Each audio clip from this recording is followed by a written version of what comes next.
Alright, Facebook land, we're about to get rolling on the Eagles Nest. I started this a little early so people could get on so they get the entire show. So, got about a minute before I go live. So, hang tight.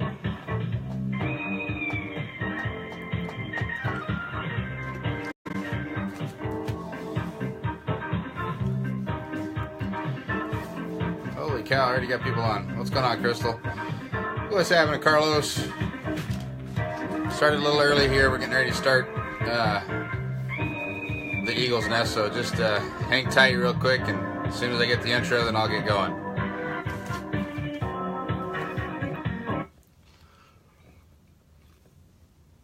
Blog Talk Radio.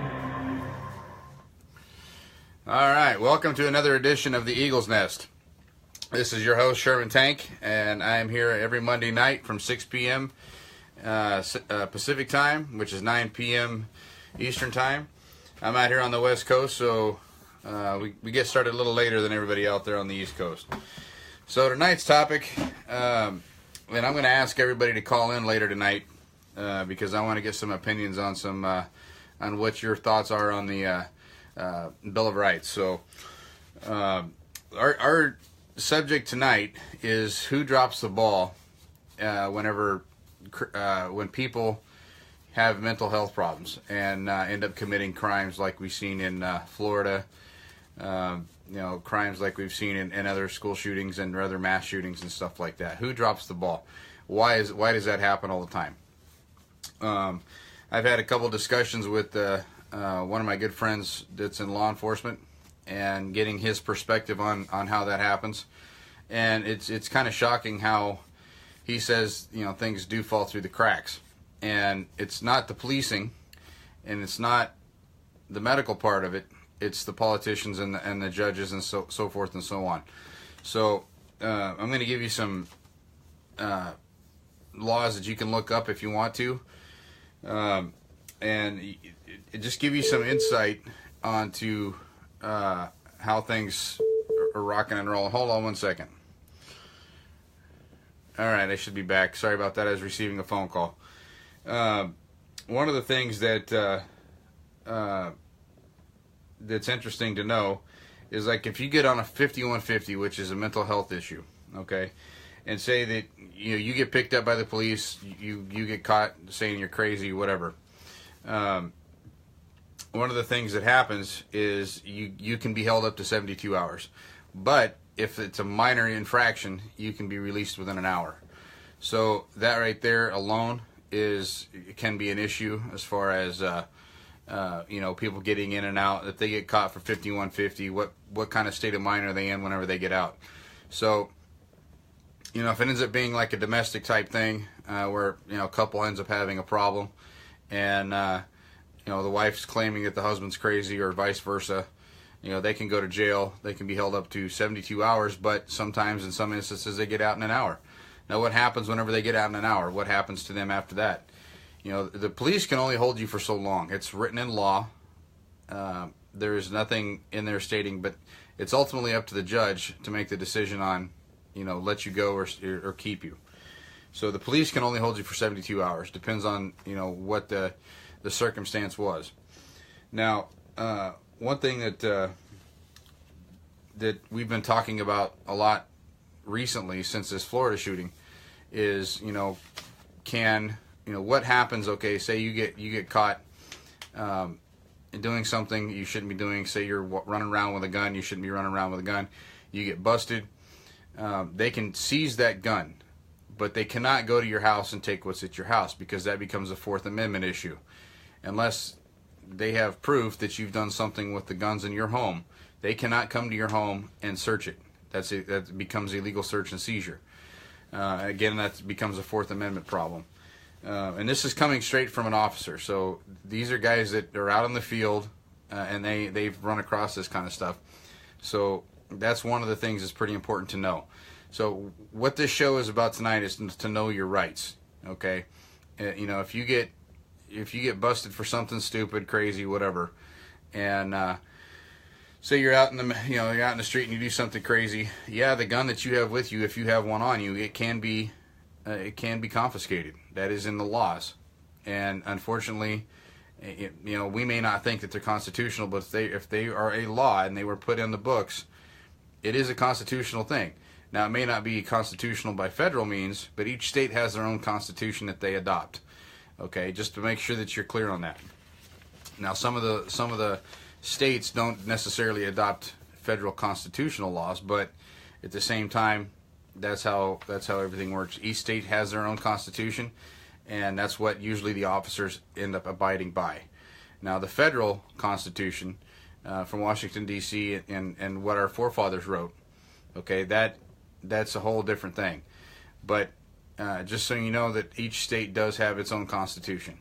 So in the police departments, state police, sheriffs, regular city police, they abide by the state's constitution. There is a difference there. Make sure that you understand that. If you get busted on a 5150, okay, and you spend time in jail, you're not legally allowed to own firearms for up to 5 years. Now, you can, after your 5 years is up, you can get your rights reinstituted. And sometimes that can be a lengthy process. You have to go to court.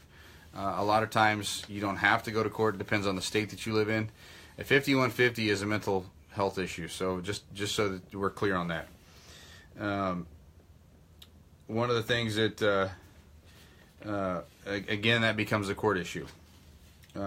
One thing that I find fascinating about anything to do with 5150 or, search and seizure, stuff like that, if you've been busted by it, if you get your stuff taken and it goes into the police department, they usually put it back in an evidence locker or whatever, and they hold your weapon.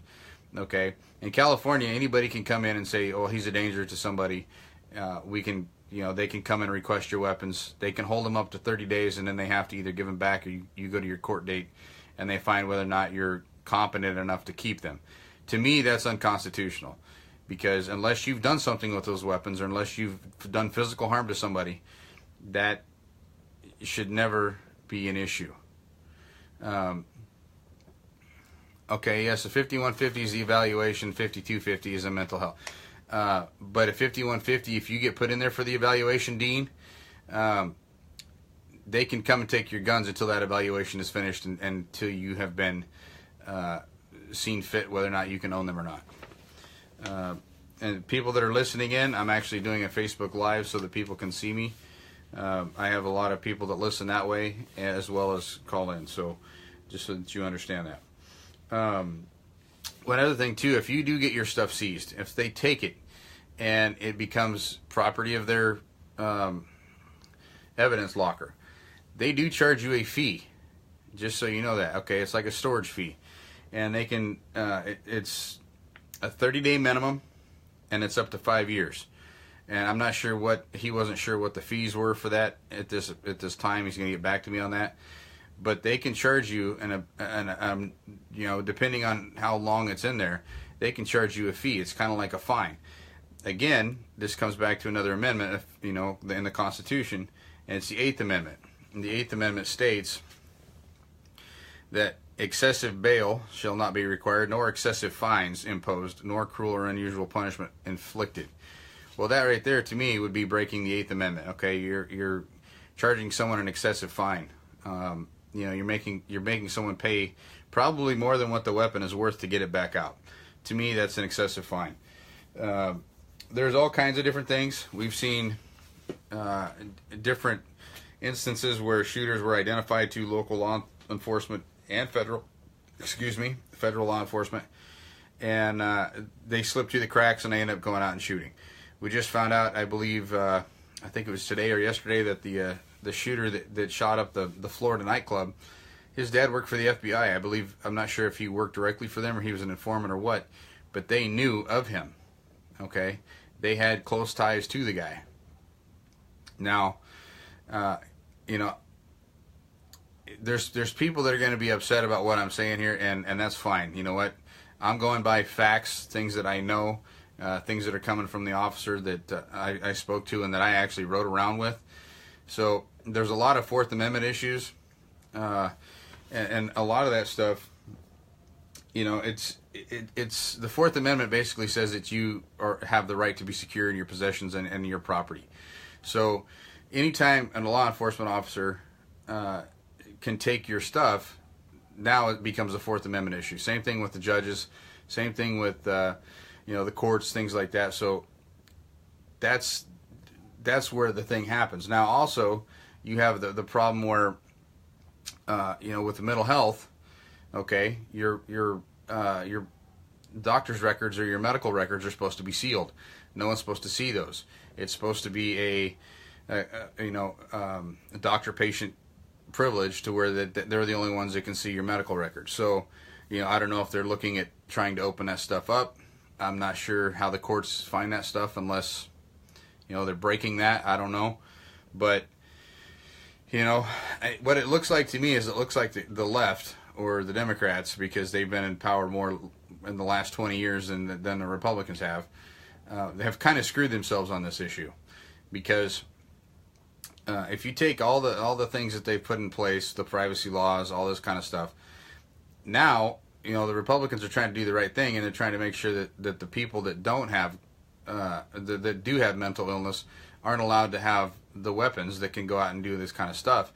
But now they're not allowed to because of all the privacy concerns. So, you tell me whose fault that this is, that we're in this predicament. To me, it's pretty clear that the left has kind of put a damper on policing, and not even policing, but also, even the federal government in some instances. Now, I guarantee you that if somebody wants to look at my medical records, they're going to be able to have at them. I mean, the military was able to get mine whenever I enlisted in *94. I had to sign something saying that I gave them permission, but it's a piece of paper. It's not that hard to get someone's medical info. It's not public knowledge, but at the same time, how hard is it to forge something or subpoena a doctor or whatever? It's not that hard to find stuff out. But what ends up happening is you end up having these people. Now, granted, everybody should have a right to own a weapon, but I think we can all agree that the people that are crazy, I'm sure most of you know someone that shouldn't have a weapon. I know several in my lifetime that shouldn't be within, a city block of a firearm. And it's because of their mental state. It's, they're either inebriated all the time, or they're either high or stoned or whatever. But at the same time, they have their rights up until they're proven guilty, up until they have done something.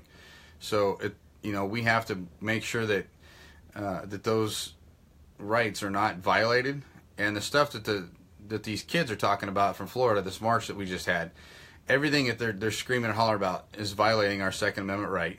It's violating more than that. I mean, they're talking about coming in and taking guns and doing everything else. So now you're breaking all kinds of different things. The Fourth Amendment, and then anything down the line. It's like they never even, I almost guarantee you they didn't have civics in the school that they're in. That kind of stuff needs to come back, because if you look at what they were protesting this week, they're protesting to have their rights taken away as well as us. So I don't know if they're just not thinking this through. They're too young to realize what the hell they're doing. 20 years from now, they're going to be looking back going, damn, I was stupid. That tends to happen a lot as we get older. But it's one of those things. To me, I think it's crazy that the left is using kids right now to target the gun groups and stuff like that. It's basically the same thing Hitler did back in the 40s and before we had the war. It's kind of appalling at the same time, and I want to make a statement that any parent that lets their kids go out and do that kind of shit, they need to go back to school and learn a little bit of history, because we all know history repeats itself, and it's getting damn close to repeating itself in this country. And there's a lot of my friends out there right now that are ready to go out and water the grass, and I think that's we're not quite there yet, but we're getting damn close. And it's one of those things where I don't want to see that happen. I know my friends don't want to see that happen. But we got to come up with ways to where we can make sure that our rights are not getting infringed, that they can be, we can somehow come to a middle point.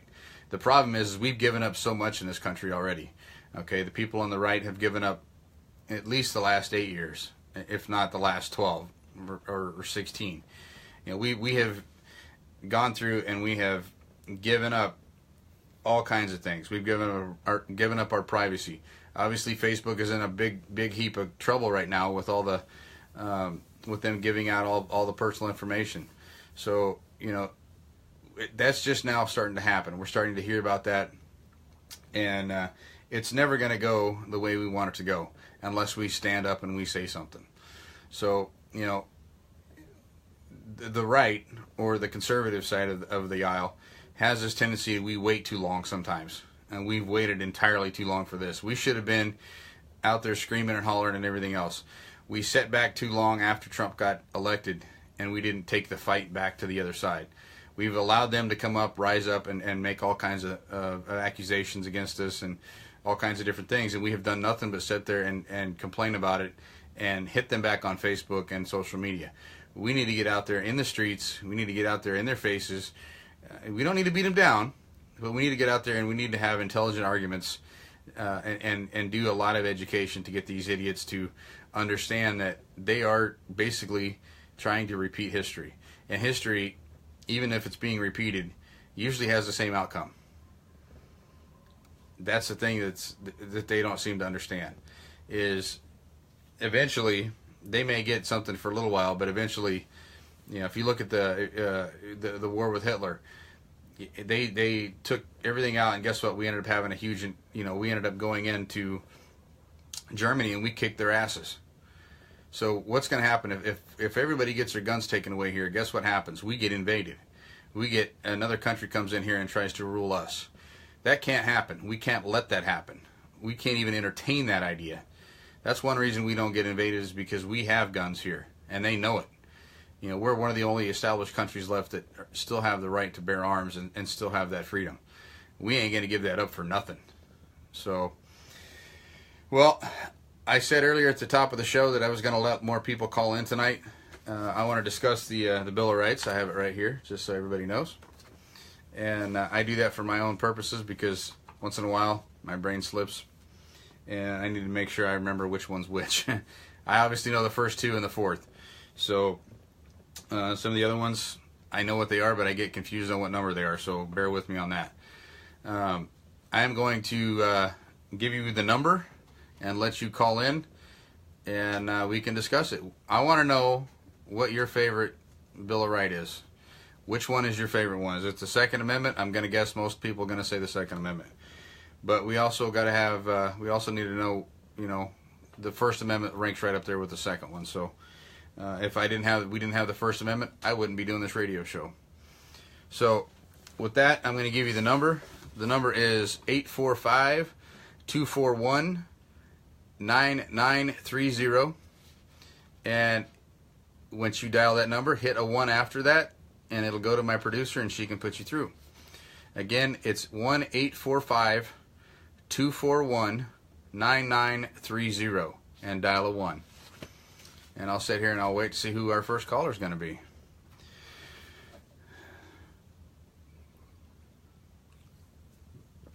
The number is now in the comments on the screen by several people, so feel free and call in. I've had people call in the past. So make sure that you give a shout and call in, and we can discuss this. I'd like to see some people that haven't called in before. Feel free to call in. I don't bite. No, Joe, you can't call collect. Nice try, though.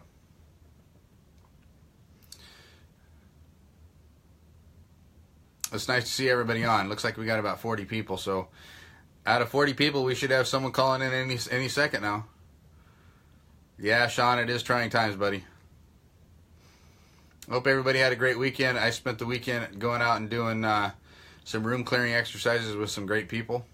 Not only do I do this, I'm also a 3%er. So we go out, we do a lot of training and everything else. So my time is usually pretty tight, and I do my best to respond to everybody. But we need you guys to call in. Come on, pick up the phone. I don't bite. I promise. Kevlar, I'd definitely like to see it, buddy. Just send it over. Yeah, you know, there's been a lot of ideas passed around and things like that. The big thing that we need in the conservative side right now is we need money. We need to be able to have money to fight these idiots. We need to have our own news networks. We need to have our own media outlets. We need some people that will go out and get press passes. We need to start recording the whole story, not the crap that they keep spoon feeding us on the goddamn media. That's what we need to do. We need to show that these people that we're not going to take this crap laying down anymore. We're not going to be chopping up pieces and everything else. Crystal just posted something on Facebook here. The one thing that we need to get going around as far as the right, hashtag Me2A. Make sure that you guys start sending that stuff around, because if we get things that starts trending, then they ain't got no choice but to look at us. So hashtag Me2A. Make sure you guys post that after anything you post on Facebook, Twitter, Instagram, all that good stuff. Hashtag Me2A. That's something that's going on. All right, let's put David on from California.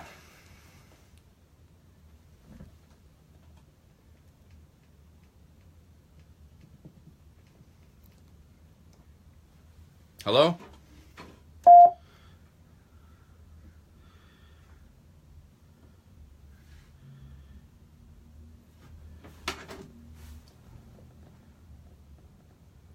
I'm not hearing anybody. Can you hear me? Yeah, I can hear you.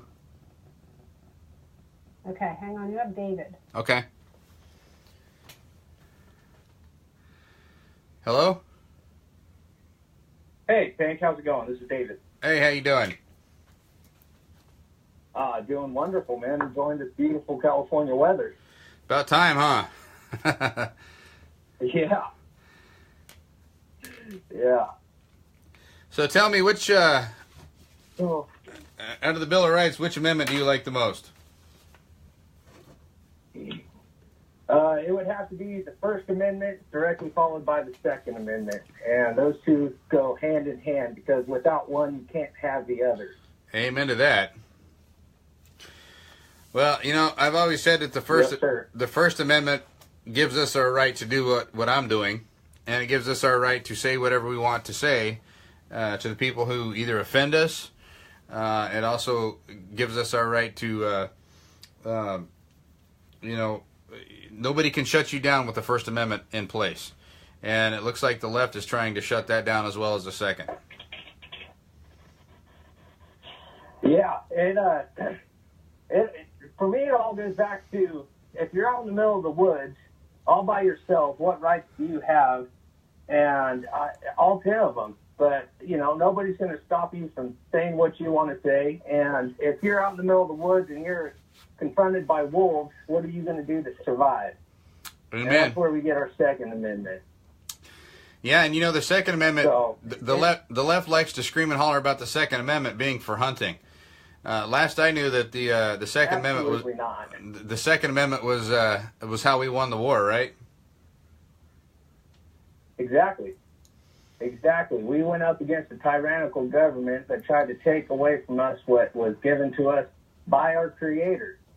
And it's unacceptable to accept anything less. They try to keep chipping away at the Second Amendment like it's something that's able to be chipped away from. And if you throw that back to them with their First Amendment, well, we only need muskets and you guys only need pen and paper. What if we started regulating internet? What if we started regulating all these public or even these private companies like Facebook and Twitter and YouTube? And if government stepped in and started regulating those, then we might as well be China or North Korea or any of these other government-ran societies. And there is no middle class there. You have poverty, and then you have the military elite controlling things. Yep, and you know, and anybody from any of those countries are going to tell you how shitty it is. well, that's exactly right. That's exactly right. Now, here's the funny thing: is as I said this at the top of the show, was you know, the left is out there marching and they're using kids. That's the same thing that Hitler did. And how well did that turn out for Hitler and the kids? It didn't turn out very well for him after we were done with him. That's absolutely right. And I know damn good and well that there's a lot of good American men out there and women that are ready to throw on some camo and get out there and get it done. What do you think? I'm very friendly with a lot of those people, and I myself am one. But I hope it doesn't get to that point. And if we don't want it to get to that point, then we have to do our due diligence, do it the legal way, go to the rallies, convince the politicians. If we don't like any of them, we need to find our own. We need to become our own politicians if that's what it takes. And we also need to work on raising our kids, raising that next generation, but not just our kids, but their friends as well. Absolutely. Take those kids under your wing to raise them up right, because that's how it's going to start. If someone's kids aren't getting, if a kid is not getting the parenting they need at home, take them in and show them the right way to live. Show them the right way to grow up. Include them into your nuclear family. That's interesting that you say that, because me growing up, I had friends that never went out and never fired guns, stuff like that. And they would come over to my house, and we would go out and we'd go fishing, we'd go out and go hunting. We would take them that way. That was something that my grandfather prided himself in. So you're spot on that. I that's a great thing that you said there. Thank you. And I say that because I had a friend who was going down the wrong path. My parents tried their best to bring him in, and he decided against it a little too late in life, and drugs, more kids than he can count, jail time, and he just crashed his life. I met with him a while later, years down the road, and he said, "Man, I wish I had accepted your parents' invitation. I would not be here today. I'd be somewhere much better." Yep. And so that's what I've talked to my wife about our kids, and, well, what if they have little screw-off friends that aren't good for them? What are we going to do about it? Well, right. Instead of just pushing them off to the side and let society take over, bring them in, show them how it's done, show them the right way, and improve that kid's life so he can go improve other kids' lives. And that's how we'll bring up the next generation to fight this socialist crap that we're dealing with today. I agree. It's funny. I had it's been a year or two ago, but we had my daughter had a friend over, and we all went out to dinner to eat. And this is a story my wife's probably going to cringe at, but I got to tell it. So we had one of my daughter's friends over. We went out to eat, and we were discussing things. What are the kids looking at doing after they get out of school? And one of the things that her friend said was he wanted to be an FBI agent. And I said, okay, that's great. Do you know anything about firearms, things like that? He said, oh, I won't carry a firearm. I said, well, then you won't be an FBI agent because that's required. Oh, well, it'll be changed by the time I'm in there. I said, yeah, I had to argue with the kid and, a little bit, and just kind of enlighten him that that's not how the federal government works. Right. So. Right. If nothing else, they'll be the last ones with the weapons. Yep. And hopefully it doesn't come down to that. Exactly. Well, David, I'm going to let someone else on. Thanks for calling in. I appreciate it. And I definitely agree with your thoughts, brother. Your time. Thank you. Not a problem. Thank you. Take care. Bye-bye. All right. Let's see if we can't get Joe on. How about Joe?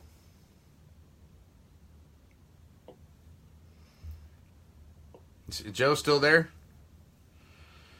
What's up, Pig? What's happening, Mr. Joe? Just being a squirrel, man, trying to find that nut, Brother, I feel you on that one.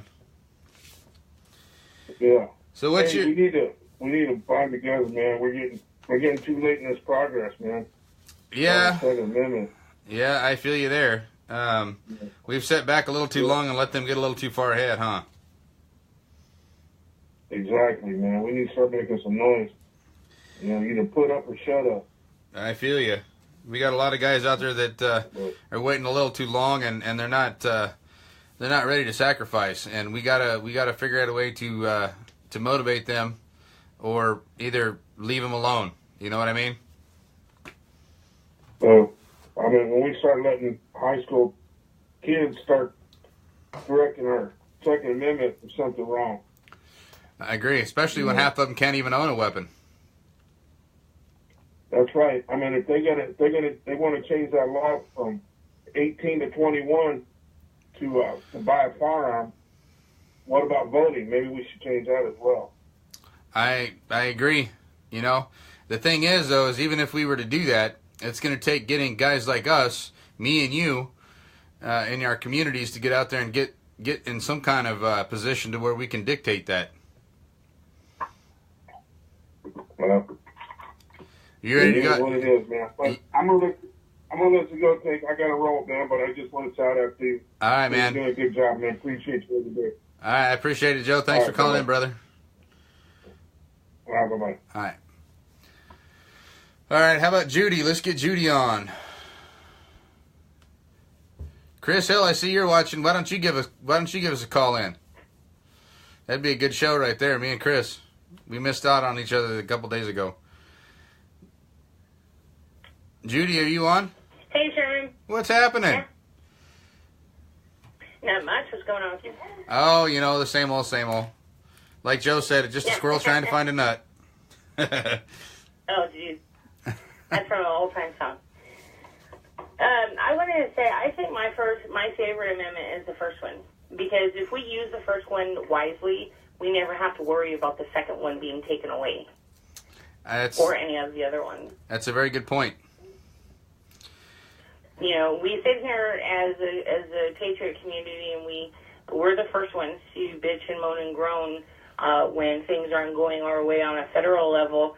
But a lot of us miss the fact that if we handled our cities and our states, the federal level, we wouldn't have to worry about. California is a perfect example. You know, the federal government says no to sanctuary cities and states. Look at California. We're a sanctuary state. So obviously states don't really listen to the federal government much. So if we use our First Amendment rights to control or at least held accountable our state representatives, then all this talk about removing our Second Amendment or any other amendment being infringed on wouldn't be there. Right, I agree. And you know, that's the one thing is we're not using the First Amendment like we should, for sure. You know, we need to be out there screaming in the streets, and we need to be going out there and playing by their rules and doing things their way. You know, obviously it seems to work for them. Why can't it work for us? Well, I think the reason why it doesn't work for us is because we have a sense of responsibility. We are, the majority of us are God-fearing people, and we all have morals and ethics. It was something that we were raised with when we were children, and it's followed us through to our adulthood. And that's something that's very lacking in these youth today. And I think it's funny that they're out there bitching about the Constitution because it's the Constitution that's giving them the right to sit there and bitch about it. And they lose sight on that. Yeah, that's the truth. You know, there is still ways that we can use the First Amendment, and I think we need to figure out a way to use it wisely, like you said. I think we need to go to these hearings. We need to go to these town halls. We need to make sure that our voices are heard, and we need to put people in place to do that. And again, you know, I said this earlier in the show.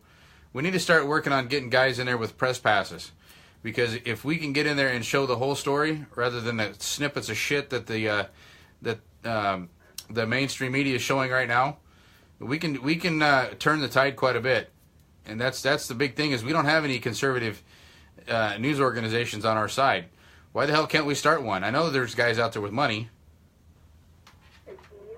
Well, I think it's not only going to take money, it's going to take somebody that's dedicated, and you've seen as well as I have seen the inability to some of these bigger players in this movement to want to unify and just fall under, you know, the United States flag. And that's where we're losing a lot of momentum. You know, they have these rallies, you know, that supposedly bring in 50,000 people or more, according to the news. You know, but nobody's hearing anything from our side. Nobody's seeing any, you know, pro-2A rallies. You know, we had them here in California before all of the gun laws were passed, but, I mean, they weren't 50,000 strong. Right. Well, and, you know, that's a good point. You know, I mean, you were down in L.A. this week, weren't you? Did you see the protesters and stuff like that that they were talking about down there? Because according to the news, it was huge. No, I did not. I was actually shocked because we were looking at the traffic on the maps because right where Skid Row is right by Pershing Square. It's like 1 block away from Pershing Square, and that's where all of the the speakers and whatever were supposed to be speaking. So we're like, crap. And it said that it was supposed to end at 1. It was supposed to go from 9 to 1. So I was like, well, let's leave so that we could get there about an hour after, it finishes up, and maybe it won't be too bad. Well, Fox News guesstimated that there was approximately 50,000 people at this rally in downtown LA, and we got there at 1:58 is when we got off of the freeway and got to Broadway, and there was absolutely, positively no sign of anything. Businesses were open like usual. The Pershing Square actually had fences up around it, the temporary type fences. Right. And it was like, well, where the hell did everybody go? There's, I was thinking about it as we were driving home, and I'm thinking, okay, even if everybody carpooled, 5 cars or 5 people per car, that's still going to have to be 10,000 cars. Right. Where the hell did they park those 10,000 cars? Right. Well, did you notice any trash or anything on the ground? Say that again? Did you notice any trash or anything like they had been there? No. There was no like trash remnants, of like their banners, no poster boards, no nothing. Absolutely nothing. It had looked identical to the day before that I was there. Yeah. There was nothing different. And so, I don't know. I at this point, I would say that nobody was even there. Maybe the homeless gathered up all the trash to burn in their barrels. No, right? I don't think so. All right. No, well, I just thought that it was very weird, and I brought it up to as many people as I could, because when we've had our rallies over here for the Pro 2A, and it had ended, there was still like cops that were, the security that was lingering around, and people, that were friends were just kind of chilling and talking and whatever, and we went to one that was down in Anaheim, and it was over at 1, and we were there until 6. Right. Just because we're talking with everybody. And so how the hell can they clear 50,000 people out of one of the busiest metropolises in California within the space of 58 minutes? Yeah, that sounds like, to me, it's a little fishy. That is Hollywood, and you know what? They have a lot of special effects down there, so who knows? It sounds like to me it's a little bit fishy that they would be able to get that many people in and out of there that quick. So, Judy, I appreciate your insight on that. That's something that I like to see happen on here. We're trying to push out the truth, and that's the kind of stuff we need. So, I think we need to have kind of watchdogs across the country, and when we have these big protests and things like that, we need eyes on it. Yeah, and I agree, because we've all been subjected to fake news, where they've proved themselves that it's fake. Right. And so, that just kept on flashing in my head, as we were going down there. Because even somebody on our chat last night had suggested maybe they had taken buses in. And I was like, okay, still, that would still have to be at least 1,000 buses. Where they got, I don't know how, whoever is listening has ever been to downtown LA, there's not parking for buses. Right. There's just not. So I don't know what the hell they done with all those people, but they weren't there after an hour. Yeah. Well, that's good to know. Maybe if they're going to have a next one, maybe we need to get down there in the middle of it and check it out. But I plan on it. If they're going to do another one, because there's one coming up in April. I believe it is April 9th. That there's supposed to be another rally. So I'm going to go down there and see exactly what the heck's going on. Okay. That definitely would be interested to see the photos from that. Well, Judy, I'm going to get off. It looks like I got someone else on the line, so we're going to put them through. It's another new caller, so we'll see what they got to say. Awesome. It's always good talking with you. All right. Thanks, Judy. I appreciate it. Okay. Bye-bye. All right. Let's see. I'm not even sure I want to try and pronounce that. D, go ahead and put her through, or put them through.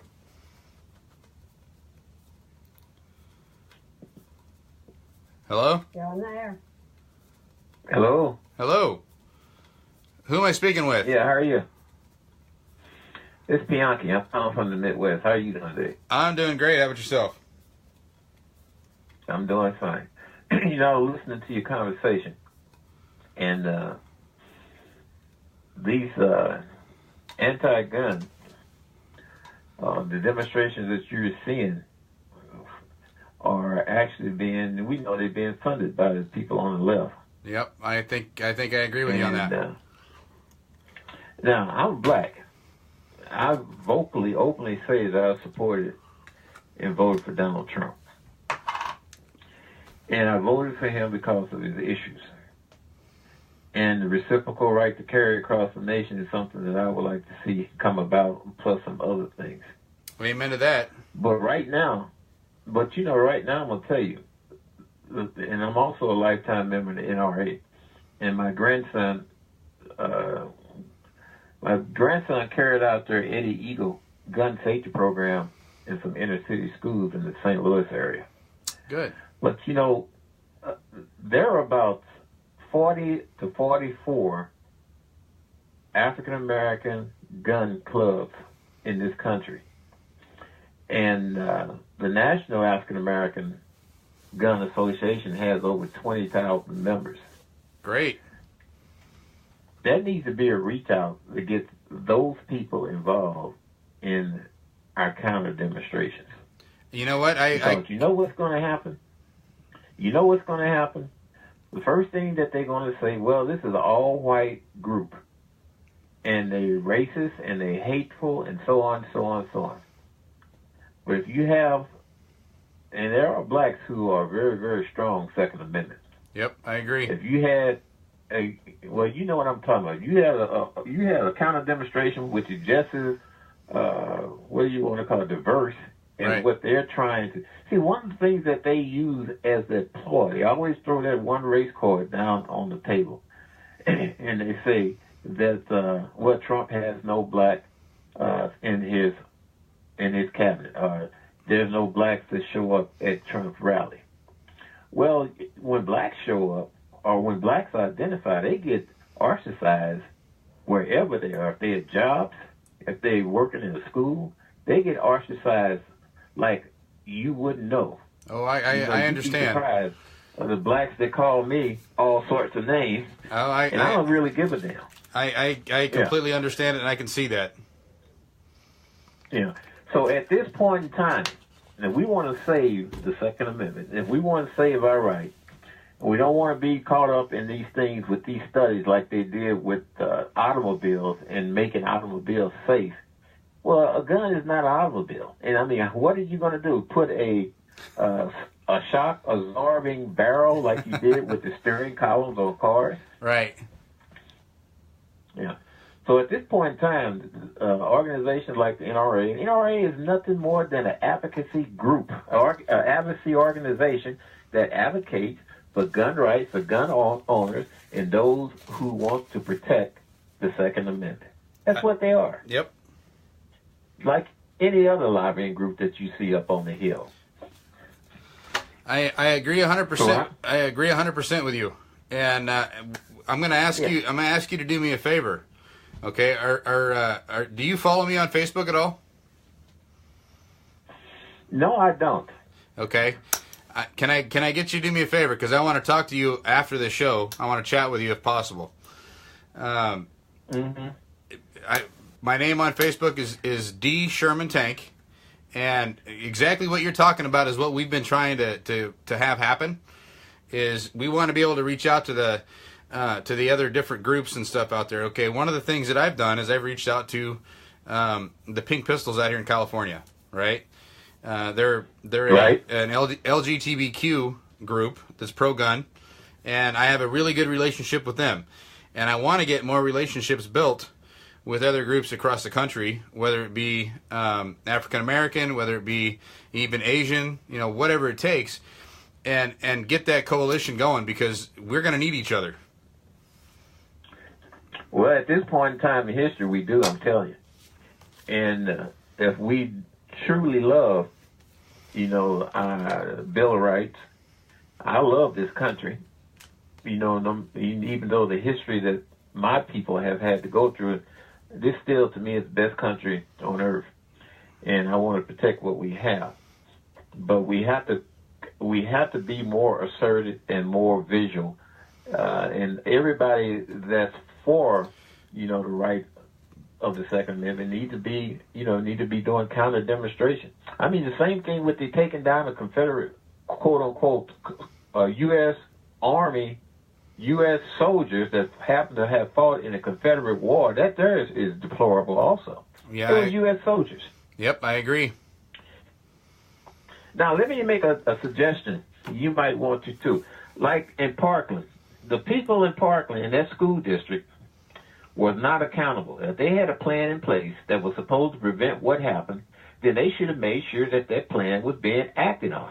Right. You had the downfall, like we know, with the FBI, the local sheriff, even the shooter himself, reported himself as being what he is. But one thing I think that they could look at, those fire doors, those steel doors that slide on a rack. Yep. They should have each classroom with a fire door. And when an alarm go off, the teacher takes that fire door and pulls it across the door opening and latches it. That keeps anybody in the outside in the hall from coming in. I agree. That's a good idea. And it's cheap. Plus, they use an American steel too, by the way. Yep. You could use so there's other things that could be done.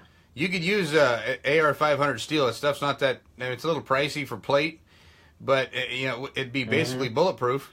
I mean, they couldn't shoot through it, which is exactly what what schools should have. Absolutely. You don't know my history, but I was actually in Columbine whenever that shooting happened. I wasn't in Columbine, but I was. I had actually had dealings with the two shooters.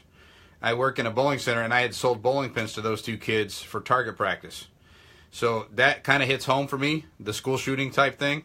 Mm-hmm. And so the suggestions like you just made, sir, is exactly what we need to work on. Because that's the kind of stuff that we need to start passing around. So I applaud you for that. And another thing, if a school district, the parents and the stakeholders in that school district, if they want to have people in the school buildings armed, resource officers or even teachers that volunteer, or however you go about, you're not going to make them like it made the scene that we're trying to do. Right. It's not up to the White House. It's up to the parents and the stakeholders of these school districts whether they want to have that type of protection for their children. That's who the last decision should lie on. I agree. And I think the parents should have some say in that. What do you think?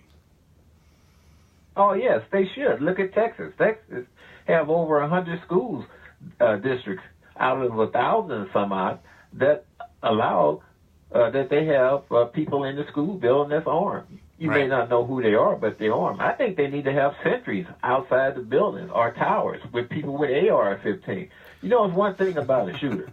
Shooters don't like to have someone shoot back at them. Amen to that. Don't. Nope. That's 100% true. So anyway, I just wanted to add that.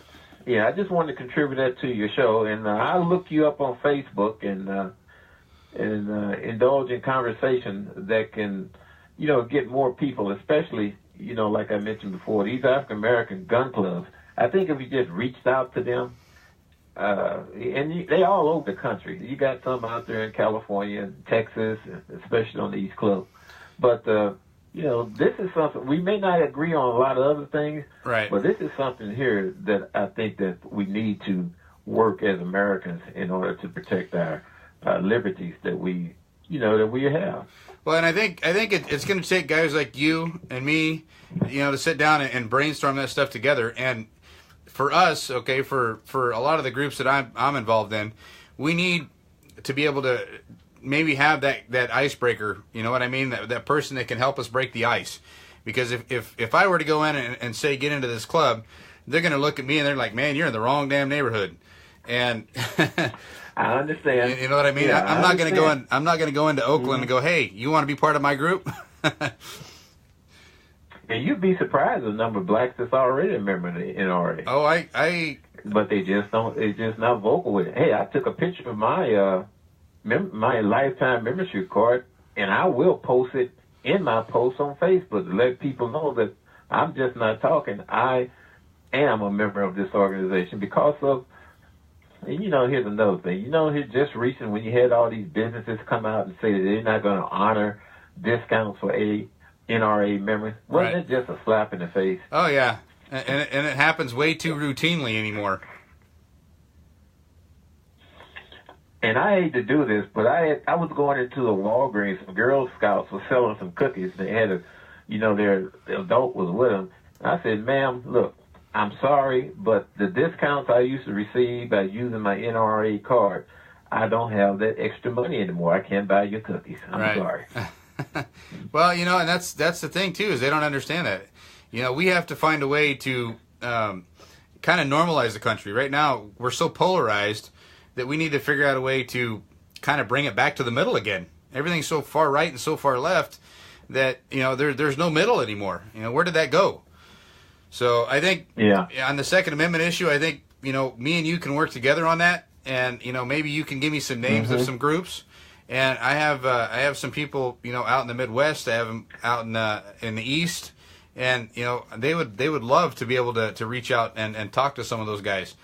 That it's all important. Well, I tell you what, I do what I can to contact some and turn them on to you. Okay. And sit down and talk to some of those that I can readily identify. I'm here in Missouri right now. I'm between Missouri and Louisiana. That's where my grandfather was raised. I think I think this is something we need to do, because for it's a shame how they exploit children the way they've done these last few months. It really is a shame. I agree. Well, I tell you what, I appreciate you calling me. Tell me one more time how to pronounce your name. Yeah. It's Pianki, Pianki. Okay, Pianki. Man who vocally say he voted for Donald Trump is odd too. So. Well, I tell you what, the good thing about it is it may be an odd name, but I will remember it. So, sir, I appreciate you calling in. All right, you guys have a pleasant evening. You too, and you were probably one of my all-time favorite callers. So, great job. Thank you. All right, thank you. Bye-bye. Have a good one. All right, I got enough time for one more caller. If anybody wants to call in, that guy right there is exactly what this country's all about. That's somebody that's reaching across and trying to bridge the gap and try and all work together. So I applaud him. We need more people like that in this country. So Pianki, thank you very much for your call. I have enough time for one more call. I got about 9 minutes left. So if there's anybody else, sorry Maria, I had a phone call that came through on the phone I'm recording on. Sorry about that. If somebody else wants to give me a call real quick, I got just a few more minutes. If not, I'm going to have to wrap up. But, if anybody knows anybody out there that's with any gun advocate groups, Second Amendment groups, things like that, I want to let you know that there is going to be a nationwide pro-Second Amendment rally. It's supposed to be in all the capitals across the country. It's on April 14th. Chris Hill's pushing it real hard. We're pushing it real hard. Mike Morris from 3 Up is pushing it real hard. And all across the country, everybody's trying to get on the same page to hold these things. So April 14th, there'll be a map and everything posted on what times everything starts. I believe it'll start on the East Coast first and work its way across the West Coast. So make sure that we get motorcycle clubs would be great, James. It's one of those things where we have to, get together and show our voices. With what Pianki just did right there, that might have been someone that wasn't super vocal, but he had enough courage to come onto this show and say what he felt. So we need to see that happen more and more. It's something that I think that not only is it our right to do so, I think it's almost anymore. I think it's our duty to be able to reach out and speak out, because if we don't, we're going to have a lot of problems down the road. And I want to see this country stay at least the way it is. I don't want to see it changing for our kids and our grandkids. So, he's on the right page, and all the other callers that called in today were very, very great. So I'm going to give you the number one more time if you want to call in. I got about 7 minutes left. 845-241-9930, and dial a 1 to get to me. Give me a second here. I'm going to take a drink.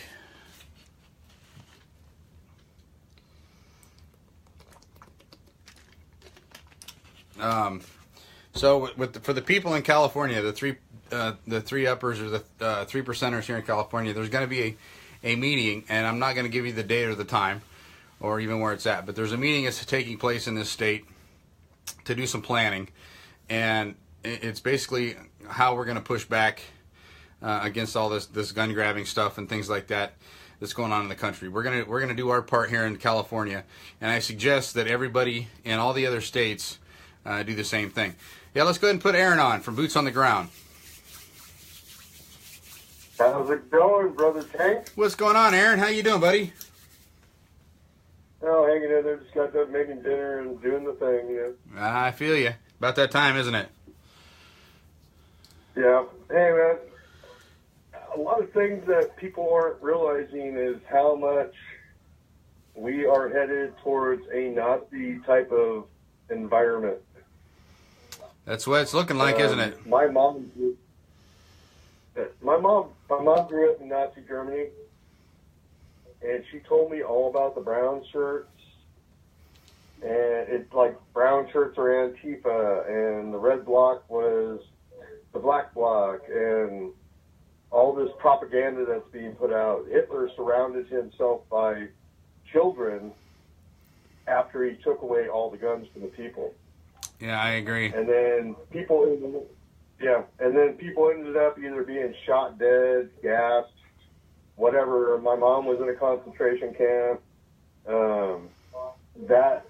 That's exactly what they are doing to the kids right now. I mean, it's coming, it's here, they are doing it. They've probably been doing it for a few years now. Right. Well, it's scary. They've had, the better part of 10 to really 18 years. If you look at who our last presidents have been, you got the Bushes and the Obamas, and they're pretty buddy right now, right? So, you could be looking back at Bush Jr. and saying that he could be part of this. So they've had a long time to institute their playbook, and they're going play by play, and we're just sitting here and letting it happen. Yeah, no, we can't. I totally agree with what you were talking about earlier, and I wish I could be down there. Sorry, brother, I can't make that one, but it's okay. There is a rally coming up in Sacramento. Everybody, please go to this rally. It's on Saturday, April 14th, 11 o'clock, State Capitol. And it's a national rally cry for the Second Amendment. Everybody should be at their state capitol in every state in this country. We need to get out there. We need to be vocal. We need to get louder because their crowds are getting bigger and bigger and bigger and bigger. Right. And we got 5 or 6 people. We got 5 or 6 people out there. Well, I need to correct you on, Aaron. I need to correct you on something. We checked into the state capitol, and it's already booked. There's several weddings and some other group that's there, so we can't have the state capitol. But it will probably be in a park nearby. We're still working on getting a park in Sacramento. Right. But all the other I was talking with Lou. Go ahead. Yeah, I was talking with Lou from CBP and a couple other people, and we're still trying to make it work. Get a hold of Earl Finlay because he was working on it with me as well. Oh, okay, great. Yeah, so, I'll work on that. He's who found out that the Capitol was booked already. So, Aaron, buddy, I appreciate you calling in. Your insight is always valuable. So, feel free to call in anytime, man. Well, dude, you guys get out there and vote them out. Absolutely. We got to vote them out. Get rid of them Democrats. We got to get some Republicans in there. All right, brother. I'm going to get off here, but you two take it easy. All right, man. We will. I'll fill you in after that meeting's done. Okay, cool. All right, brother. Take care. Later. So there it is. We had 5 or 6 callers on tonight. That's one of our best nights so far. We had a guy from out in Missouri call in, so we are getting heard outside of California. Woohoo! Good job, D, on that, and everybody putting the word out. We need to start passing ideas around because, taking this country back isn't going to be easy. I don't think we need to do it yet through aggression, but we definitely need to start working, and we need to find the money guys out there. So let's continue to work on that. We haven't lost the country yet, but it's not looking great. So we just got to continue to push and do what we got to do. And Corey, I seen you asked a question earlier. It will be a peaceful resolution to that meeting. By the way, we're not looking at going out and doing anything crazy yet. This is a peaceful thing to try and come up with ways to do, fight legislation and things like that. So I want to make sure that that's clear. We're not going down there planning on doing anything crazy. It's just, it's in an undisclosed location, so we don't have people showing up causing problems. But I appreciate it, everybody. It's about 7 o'clock, so this is Sherman Tank, and I'm going to be out for the night. I love you all. Please tune in next week, and I'll have a topic up here very soon on what we're going to discuss. You guys have a great evening. Go out and enjoy it with your family.